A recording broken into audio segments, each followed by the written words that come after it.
Hello, everyone, and welcome back to a brand new episode of the Peanuts High Council Weekly Mandalorian podcast. I am one of your hosts, Jordan, joined once again by the amazing Peanut. Hello. And the ever so lovely Steph. Hi. You've probably already seen by the graphic on the screen, but today we're actually joined by a very special guest. You're all going to recognize the name as someone who's very high up in the leveling system of our Discord server. And their name, if you haven't seen already, is Dek. Hello.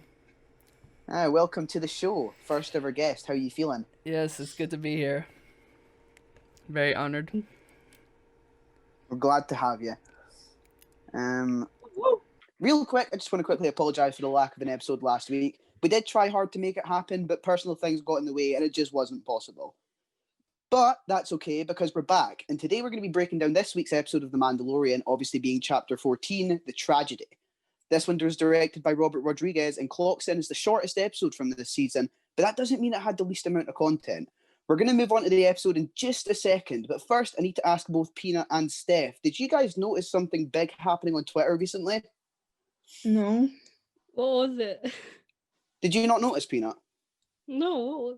I thought you would have, considering you were the main subject of the news. Our glorious leader, Peanut, has hit 2,000 followers. Ah. So congratulations.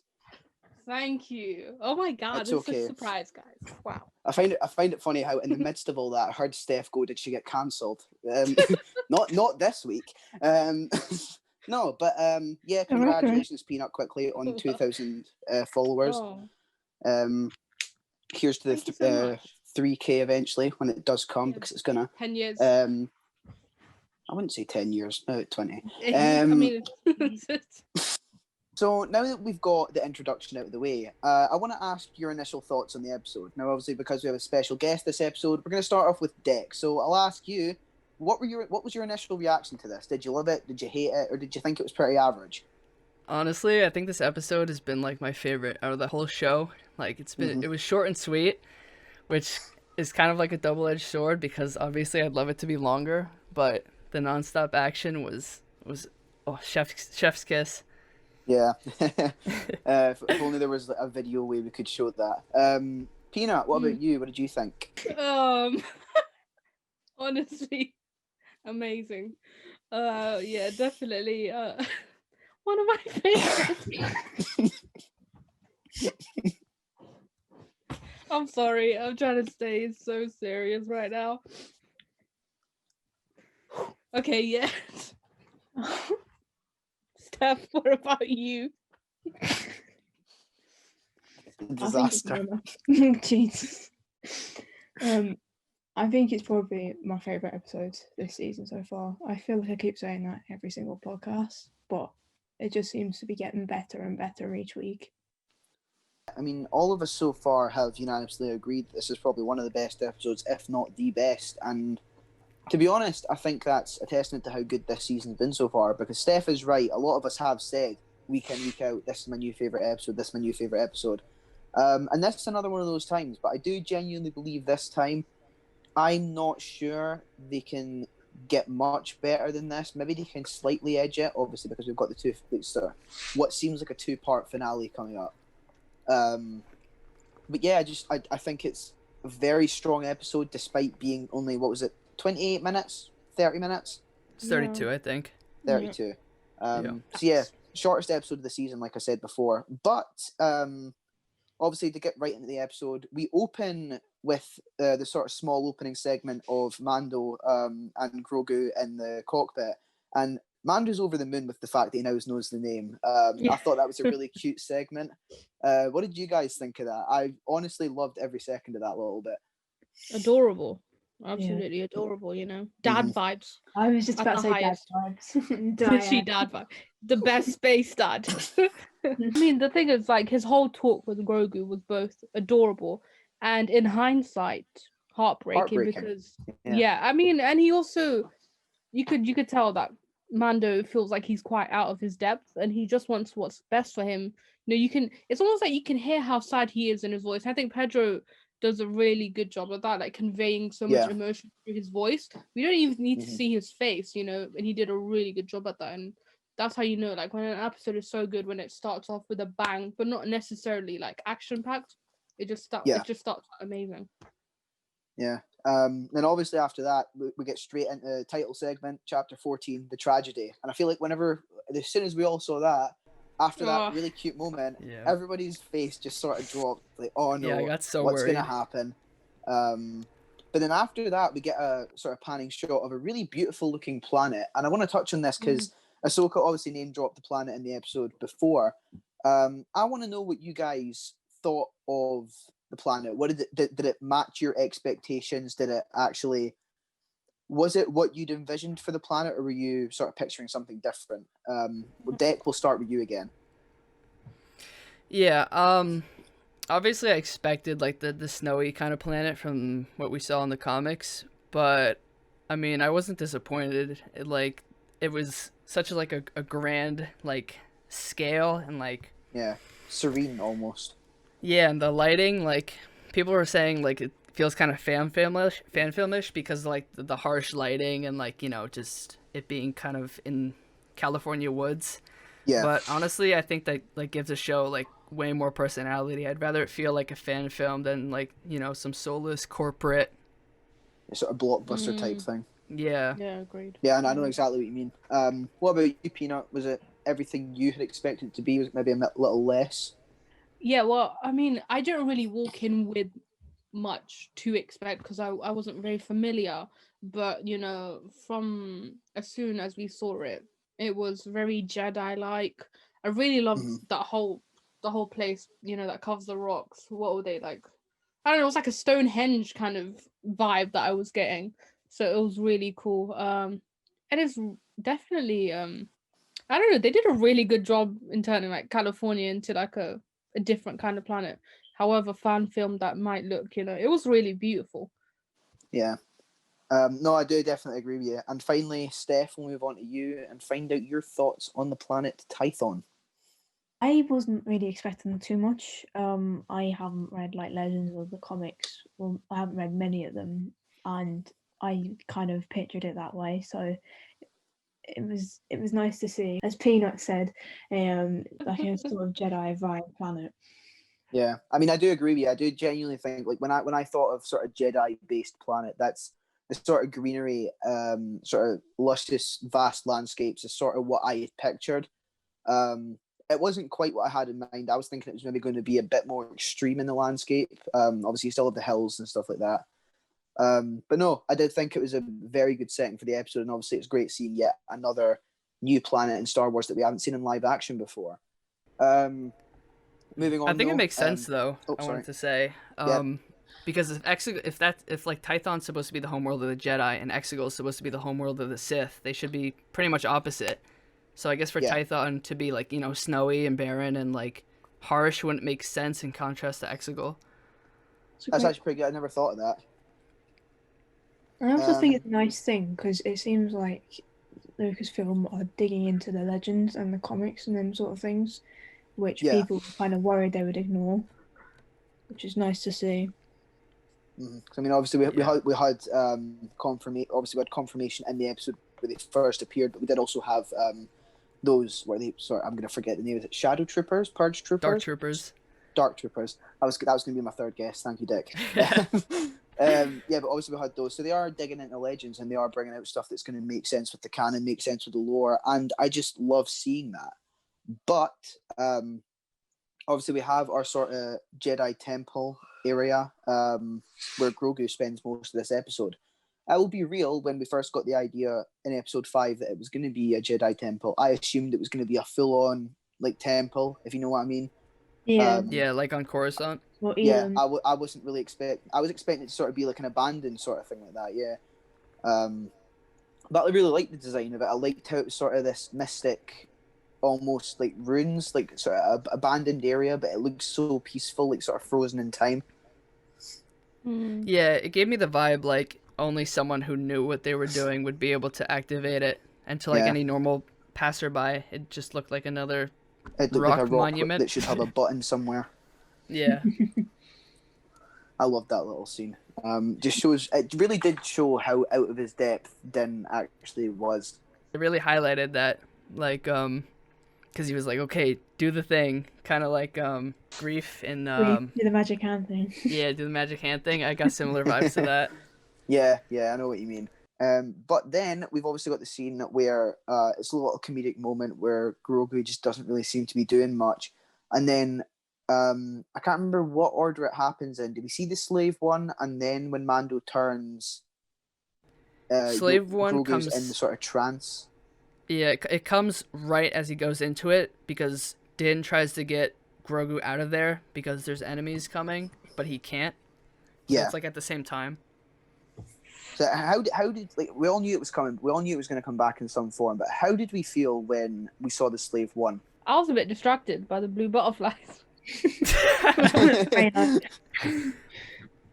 We haven't actually talked about those at all because obviously those are closely represented with obviously the sort of people who are more focused in on the films and the characters of the films will know them more Ben Solo, but like due to the comics we know that they're actually more associated with the sort of light side of the Force and the Jedi. Yeah. So that, I think that's pretty cool seeing that in a place that is so close to the Jedi, seeing stuff like that. So yeah, that was pretty interesting. Also, the fact, like I said, we knew we were getting Boba Fett back. I'm not sure, like, it's weird to say. I'd kind of like to know how he'd kept the slave one after so much time, because I would have assumed it would have been scrapped, like after, because you think he would have been in that Sarlacc for a while. Exactly. You know what the Jawas are like. As soon as they grab their hands on something, they'll scrap it. Yeah. Unless it was just parked in some hangar bay on Tatooine, just locked up. Jabba gave him a ride to his sail barge. It's very, very possible, actually. But obviously, Mando rushes down to defend. And then, obviously, Boba Fett appears. We get that really cool character introduction. And also a character introduction that I'm not sure a lot of us were expecting, because we see the return of Fennec Shand. Obviously, at the end, and last we saw her, it was appearing that she was dead. We now know that wasn't the case. Are we happy with the fact that she's alive, or do we reckon it's a bit of a cop-out? Probably would have preferred she'd stay dead. I always kind of thought that she didn't die, because I feel like she was lying there. I feel like with Star Wars, unless you see a grave being dug, yep. they're not dead. Yeah. Even then, you're just not quite sure. Right. Yeah. Are they really dead? But yeah. No, but I think that was their whole dynamic was really cool. The fact that Den sort of lured into that security where he assumes that Fennec has the gun pointed at him, and then it just shows how much they've thought it out, because Boba Fett's like, no, the gun's pointed on your little friend, and that's when Den realizes, like, oh no, I'm in for it. I need to comply with this. And then in a bargaining tool, he takes his jetpack off, which, in hindsight, is the reason that really the fight, the ending of the episode happens. Literally. Oh yeah. Because he never picks it up again. I was looking the whole episode. Yeah, I was like, pick it up. Pick it up, and he never picked it up. Yeah, I know. It was one of those moments where you watch it, in the back of your mind, you're thinking that don't do that. just don't. Yeah, it's kind of like a moment in like one of those horror movies. It's like, don't you dare go check out that room, and then they die, and it's like, well, I told you so. Yeah, I know exactly what you mean, because I watched far too many of those. But and obviously you have Boba Fett trying to bargain to get the armor back. You have Den sort of adamant that Boba Fett is not a Mandalorian, so the armor doesn't belong to him. Obviously, Den hasn't seen Empire Strikes Back and Return of the Jedi, so he doesn't know the truth. Yep. Someone's gonna have to show him those movies, although he's not really got a place to watch them anymore. I know. We'll get on to that soon. Don't worry. We've kind of sidetracked a little bit, haven't we? Let's get back on track. So a bit of a tangent, yeah. Obviously, they seem to be getting somewhere close to a sort of an agreement, and then I want to say that's when the stormtroopers arrive. I want to say that's when the Empire arrives. Yeah. Another action sequence. Yeah. Yeah. And I mean, we say another action sequence. Really, this is the second half of the episode, and the second half of the episode is the action sequence. Like, it's just from start to finish, it's just action packed. You've got so much. You've got Fennec Shand showing why she is rightfully rooted in sort of some people's favorite Mandalorian characters. You've got Mando getting on the action. And they have a pretty cool scene where they're both together. Sort of Mando's almost acting as a shield as Fennec still shoots at the stormtroopers. And obviously you've got Boba Fett looking badass. He's swiping everyone. He even goes as far as to crush a stormtrooper's head. And I just want to go out on a limb here real quick and say that I really wish I was that stormtrooper's head. There it is. There you go, Caitlin. I told you I was going to work it in. Can I just say? Yep. Real quick. I mean, another thing that makes this episode so different from the others, I think, and which kind of shows us, oh, this is in fact a tragedy, is that we've had a few like consistent episodes where it's almost Mando and somebody else, like whether it be Ahsoka or Bo-Katan, kind of giving the Empire a surprise attack, you know. Where this one it kind of flipped on them, the tables turned, you know, and it was to them. We didn't expect them to come. Well, we kind of did because it's the Empire, but you know, they didn't at all. So it was really fitting, the Empire coming at such a bad time, you know. Grogu in his zone, literally. Big. Yeah, I mean that's it. I mean this is essentially the end of our second act now, really. So this is the point where we find our hero at the lowest point, which, let's be real, he is now. Yeah. He has lost everything. Apart from what's the woman on that planet from season 1 called again? Omera? Still not if he goes back. Where they go to that like farming planet and they defeat the ATST? Where they first meet Cara Dune. Still has her. Right. Obviously, she's nowhere to be seen. I was assuming we'd see her at some point. You never know. Yeah, there's still 2 episodes left. She could appear and do something. Yeah. It could just be a passing shot, a passing frame, but a pause it exactly in the spot. But then obviously, that full action sequence is awesome, and you see the moment where we know we're getting our badass shot with Boba Fett, because after he destroys the stormtrooper's helmet that I talked about, you see him glance towards Mando's open Razor Crest, and you just know that he's going to get that armor, and you just know that the next scene is going to look awesome, because Mando and Fennec are completely done in for. They look like they're cornered. They're surrounded by stormtroopers in every angle. And then out of nowhere, you just hear the thump as Boba Fett hits the ground. And then it all just goes wild from there. What did we think of this entire sequence? Because I was blown away. See, that's the thing. That's the thing, though. I feel like a lot of people have this misunderstanding of, you know, Boba and his character. I mean, I feel like I can say that I do as well, because he, like, in this episode, he was furious and absolutely crazy. He was crazy cool in his element. And I think this is the first time we're truly seeing him shine, like, on the screen. Obviously, comics is different. Like, if you read the comics or whatever, you would know he's awesome, you know. But in my opinion, despite him being such an iconic character, I always found him to be a little bit underwhelming at times. So it's great to be proven wrong, you know, and to see him absolutely destroy the stormtroopers. And the weapons that he used were crazy. You know, you could just see, like, not just the helmet breaking, but it was almost like it was absolutely destroyed. Like, it's different to like a shot. Painful. But I feel like I think the main sort of reason behind Boba Fett, I don't want to say revival, because I've got an interesting thing I want to say on that in just a second. And the main reason for sort of the praise that he's got in this episode, though, is the sort of power of Tamira Morrison's performance, because I was really, really impressed with it. Great to see him again. I mean, honestly. you hear the pain in a lot of the words that he's saying. You hear the struggle, you hear the grit, and you can tell there's years of weathering there. Very true. I mean, I know everybody caught onto it because it was such a significant line, but him literally saying he's just a man, you know, making his way through the galaxy, his father before him, kind of just like intertwining both what Luke said about Vader, Anakin, and what, you know, Django said, you know, as a kid. Yeah, I love that, because obviously it makes sense as well, because Boba was there with Django when he said that. Yeah.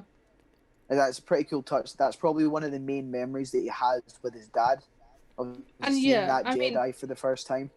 Can I also say that, like, a big thing, and I feel like I said this before, but I feel like Boba Fett knows what it's like to grow up without a father figure. So I feel like that's a part of, I mean, it's not just the deal that they're making and that they have to honor it as Mandalorians or whatever, or as bounty hunters, foundings. etc. But also, I think there's some personal reasoning to it. Yeah. I'm not gonna lie, I kind of cringed a little bit when I heard the line because he said it wrong. Because initially Django said, I'm just a simple man trying to make my way in the universe. And Boba said, simple man trying to make my way in the galaxy. And I was like, oh no. The stakes are bigger for Boba. Yeah, whole galaxy. Although I think that's like they're kind of synonyms, so who knows. I think that dad. Yeah. I mean, in fairness, he was a kid. He's not gonna remember exactly. Yeah, no, he's got And like you said, I'll be completely honest. I didn't know about that at the time. You've just educated me a little bit. I didn't realize that he'd got the line wrong. Yeah. Cancel Boba. I just want to quickly say on Boba Fett, because I've seen a lot of people now saying that he has completely done a 180 for them. They now absolutely love him. You're perfectly entitled to do that. I do want to ground myself a little bit and say that I'm not willing to say that he's a character that I enjoy just yet, because we have seen an amazing episode with him. He was absolutely phenomenal in this episode, but we have to remember that he did also have a really underwhelming character arc in the films. He does have that hanging over him, and like, whereas the likes of characters like Cobb Vanth didn't really have anything sort of weighing them down, Boba Fett does. So I feel like he does have that more uphill climb to try and redeem himself for a lot of not only like characters in the films, but also the audience.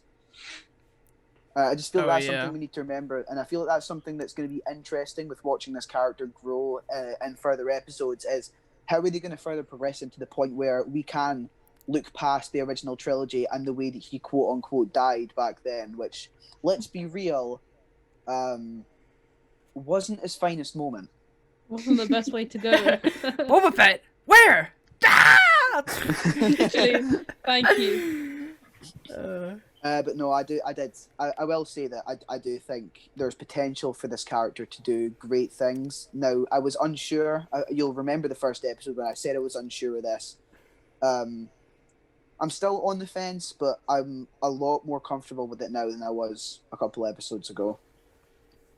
Yeah, I don't know what they're going to do, to be honest, because they can't really keep Boba on the show because, like, for that long, because as this episode shows, like, Boba would start outshining Din. Like, I get this was, like, his episode, but, like, if you just put Boba in the background, you know, people aren't going to be happy with that.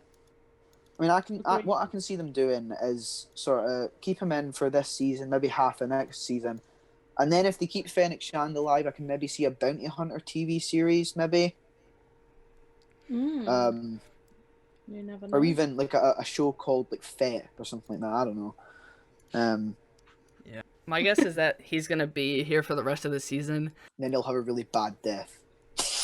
Well, yeah, either he'll hopefully not die, or he'll just, you know, go off on some adventure, and that'll tie into the TV show they're making for him. I don't know if it's the same era as Mando, or if they're doing, like, around the ESB time, but yeah, it could tie into that. Maybe could do both. That's true. But then obviously, with the Stormtroopers come the emergence of the Dark Troopers, which we know because of the audio description that they were being yoinked from Legends. They look really cool. I just want to say they did look really. When I first saw them coming out, I was like, I'm not sure about these. But then when you see them sort of closer up, it's like, no, these are awesome. Can I also say, R.I.P. Razor Crest, because you were too good to that. Oh yeah, Getting on to that.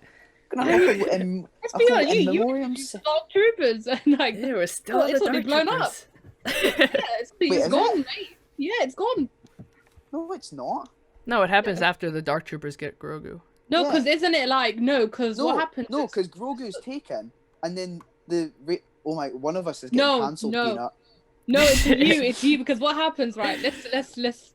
What happens is they shoot from the Star Destroyer. I think it was Star Destroyer. I don't know. I might just get cancelled for that. Blows up the ship, and then Fennec was like, "Go to your ship, Boba," and then they're trying to climb back up to Grogu, and then that's where the Dark Troopers come down. I'm not saying much. They're already All up I'm in the saying air is by that that if I'm the one that's got this wrong, I am leaving the council. So let's You just have sort got of this speak wrong. I've watched this 4 times. Somebody check now because Yeah, I'm like, I know it was kind of at the same time. They fly when they fly down. We'll agree to disagree. No, when they're flying down, they shoot, they fly down. I agree. Nap the baby. Go back up. Agree to disagree, or I'll ban this podcast right now. Shut down the Discord server. But yeah. No, I will accept if I've got that wrong. Either or, one way happens. You've spoiled my whole funeral process at the end of the podcast for the Razor Crest, so thanks a bunch for that. I wanted to say on the Dark Troopers though, like before everyone was theorizing if they were like clones or if they were people, but now we know they're actually droids. So the test subjects could actually be tied to like Last Jedi and the sequels. It could be Snoke since it wasn't for the Dark Troopers. It's very, very true. So exciting. Nice. Riveting conversation, guys. No, but then obviously we do have, if it was spoiled by Peanut, but obviously we do have the Razor Crest. We'd have sad music, but sadly we don't have the budget for that. So we're just going to say, you will be missed. We've known you since season 1, episode 1. You were a fine old ship. It was, let's be real, it has been his home, and it's just another way of sort of breaking Mando down to his knees, really. I mean, he genuinely has lost everything this episode. He's got nothing left. His home, his son, it's all gone. But think about how badass he's going to be. Like, he's not going to care about anything. I want to see a ruthless Din. I want to see him just go, because let's be honest, this season has not held back when it comes to the gory stuff. Whether it be creepy crawlers or I don't know, like Boba Fett just smashing the faces of stormtroopers. I want to see Mando really like go crazy. Yeah, I mean, I feel like are we all in agreement? Like the scene after where Din is sort of picking through the rubble. Obviously, we see he picks up that little sphere. The framing and the cinematography, as he picks up that Beskar sphere. Spear, sorry. Are we all in agreement that this is definitely heading towards a Darksaber versus Beskar spear fight? Yes. Maybe. Like, this is surely going to be the moment that Giancarlo Esposito was talking about how he broke so many Darksaber props. Yeah. Ooh. Yeah, I don't know, because I have a feeling Ahsoka's going to come back, but I'm not 100% sure. Like, the last episode, I'm like theorizing is going to be like Endgame. Like, they got Boba, they're going to go get Bo-Katan, they're going to get Ahsoka, they're going to go back to, like we mentioned, that farming planet, they're going to get all the villagers they trained, they're going to get Cara Dune and Grieve. They're just going to get everyone, and then it's going to be all of them against some stormtroopers and Gideon. Yeah, it's gonna be a very interesting end to the season. I think no matter what happens, I feel like we're all in agreement that this has surpassed season 1 so far. Oh, yeah. 100%. 100%. But it has come to my attention in the past 30 seconds. We are getting on ahead of ourselves quite a bit, I think. We have not mentioned Moff Gideon, like barely. And he is our podcast, like, sort of icon of the week. With his little Santa hat. Are you talking about in the podcast image or just both in general? yeah. He looks amazing, doesn't he? I mean, that little smirk that he does, especially at the end. Everything about Esposito's performance is just next level. I loved him in Breaking Bad, and I love him in this. He's got such a great villain vibe about him. Every line is delivered with malice and intent. And I just think he has brought this character to a level that none of us expected when we were first introduced to him. Yeah. No, definitely. Yeah, when he was teasing... Oh, you could go No, you go, yeah. I was to say, when he was teasing Grogu with the Darksaber, that was hilarious. He's like, you're not ready for one of these. Yeah. That's just... Oh my, I love that scene. That's the scene I've watched most, probably. I have watched the episode 4 times. But I went back and watched that scene about 5 or 6, just because the performance just completely like captivates me. I'm genuinely in love with it, and I cannot wait to see more of this guy. If he dies before the end of this show, it's gonna feel sad. It's gonna be really sad. Yeah, I think he's confirmed for season 3 and 4, according to Giancarlo. We love to see it. Yeah, Let's go. So with the Moff Gideon stuff out the way, there's really only one more thing we have to talk about, and that is little Grogu's Darth Vader moment. Obviously, we do know that Darth Vader's got the iconic chokehold, and Baby Yoda seemed to be pretty fond of that. Steph, I'm going to ask you, because we haven't heard from you all that much this episode. What did you think of the scene? Did you love or hate it? I kind of liked it, not gonna lie. I quite like dark characters and stuff like that. So I thought it was kind of interesting to see that side of Grogu, and it shows you his potential to become something really, really powerful. Yeah. It also shows his potential of being something really, really good in the same time. But it's kind of scary that he is 50 years old and he's able to completely annihilate 2 stormtroopers. Yeah, I mean, Moff Gideon is like sick and twisted. He even stops the other stormtroopers from like stepping in to stop it. Yeah, he wanted to watch the show. No, I want to see this. Yeah. Peanut, what about you? What did you think of the scene? It was amazing. Everything's just amazing, isn't it? But I don't know. I found the whole thing pretty amazing. Literally. I don't really everything that you guys have just said, and more.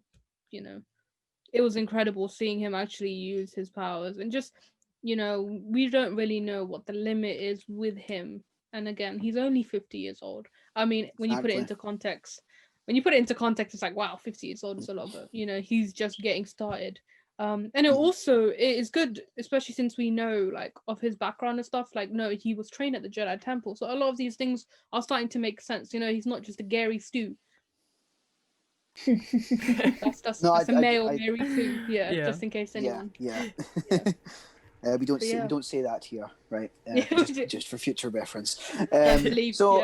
Before we wrap up, Dek, I'm going to ask you your thoughts on it as well. I feel like just as like in anything in Star Wars, the choking part was kind of left up to interpretation, because it wasn't like the exact same as we seen like Vader doing, but they did kind of like make a slight choking noise, but it didn't have the same force like sound effect, if you know what I'm talking about. So I feel like they kind of put that out there as like, is it a force choke? Maybe. Yeah. I mean, we can also say that he's different from Darth Vader in the sense that Darth Vader didn't need a little sleep afterwards. Yeah. But I feel like we've covered everything from this episode. Or I don't think we're missing anything. So, without further ado, we're going to take you over to Steph's Tweet Corner for this week. All right. So, every week we send out a tweet on the Twitter page asking for your guys' reaction to the episode, so we can read them out here. So I'm going to go through a couple that's in front of me right now and see what you guys think. So, at Star Wars Fan 327 said a jaw-dropping episode. What do you guys think? 100%. Yeah, literally definitely. Jaw-dropping. Absolutely, 100% agreed. I agree too, man. Right, another one. I don't have any words. That was Brandon. That's a lie, because he said words there, but we'll allow it. Cancel Brendan. I'm joking. That was really mean and sarcastic. No, I can understand why he'd be thinking along those lines. Though there was a lot of times in this episode I didn't know what to say. I know, I was shell shocked after that episode. I walked away and I had to sit down for a few minutes. So I was sitting down anyway. I can't imagine how I coped. Take a sip of water, just like sit down. I don't think we could say we didn't have any words for it though, because we just made a whole podcast about it. I was gonna make that joke. Gordon's rubbing off on him. Dyad. Yep, Dyad. No, Dek, you're not coming back on the back. That's it. Podcast over. I think you've got one more there, Steph, don't you? Yeah, one more tweet. This is from Sam Carey, and he said the best 23 minutes ever, and I think quite a few people on the panel may agree with that. Yes. If the world was ending, and you have to watch things. No, the world was ending, and you had to watch something. It would be this. masterpiece. Okay, probably we wouldn't, but you know. Probably watch the throne room scene from The Last Jedi if we're getting specific. All right. All right. Let's wrap it up before we get into this. Right, no wrapping up yet. We've got Jedi to promote, and once again, we're going to take you over to Steph for that. Okay. So this week, since we missed a few podcasts, we are going to reward 2 members in the Discord server, the rank of Jedi. So congratulations to Adam and Ray Daisy, who are new Jedis. Hooray! Let's go! Congratulations, And guys. next week, we're gonna be ranking up 2 more people as well. So stay tuned. Yes. Congratulations. Exactly. It's going to be really, really interesting. Really good. Really, really good. Oh. So good. In agreement, this has been the most long-winded episode ever. Yeah. Yeah, it's just us being very It's been really long-winded. I've been really stupid. I've been cracking bad jokes all over the place. I've had a hell of a time, but we're going to have to say goodbye, so let's head over to Peanut. Peanuts here. Peanut. Yeah. That is it from us today. A huge thank you again if you've made it to the end of this podcast. I know it's been quite long, but just thank you so much from our end, and an even bigger thank you if you attend our watch parties. In general, like, you know, the support has been amazing these last few weeks. It's been crazy. Just to see the channel grow and to see the Discord server really like come to life, so that's great. But yeah, so thank you so much. But we'd like to hear from you guys what you thought about this specific episode of The Mandalorian, or what you thought about the season as a whole. Feel free to subscribe to the channel, drop a comment down below on what you thought about the podcast. At us on Twitter, we are always there. We don't have a life. Please give us a shout on our Discord as well. And just hang out with us. It's amazing. Before we leave, we do just want to say we do have another watch party coming up for The Rise of Skywalker, December 19th. Yes. Please do come for the 1-year anniversary. It's going to be amazing. But that is all from us. Thank you to Dek for joining us today, our amazing guest. Yep. Steph. Thank And you. applause for Dek. Thank you. And I'm pleasure. really happy to be here as well. We hope you guys have a lovely day, and we hope to see you guys in the next one. And that. Peanuts out. Let's go. Woo.